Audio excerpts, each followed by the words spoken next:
ইনশাআল্লাহ।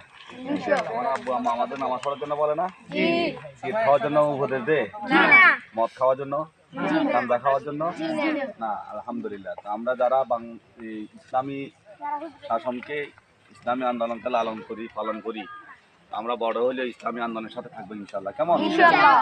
যেহেতু আল্লামা আল্লাহ সাদি সাহেবের কথা শুনছেন, উনি কি করতেন? দিনের দাওয়াত দিতেন। কেমন? তোমরা দেখো না, ছোট উনি মারা গেছেন, ওনাকে মেরে ফেলা হয়েছে। কেমন? উনিও এই দাঁড়িপাল্লার প্রতীকের কি করতেন? ভোট করতেন এবং ভোট চাইতেন। ইসলামী খেলাফত দুনিয়ার প্রতিষ্ঠা হোক, এটা আমরা চাই না? চাই। নামাজ, রোজা, হজ, যাকাত সবকিছু সুন্দরভাবে পালিত হোক, এটা আমরা চাই তো? চাই।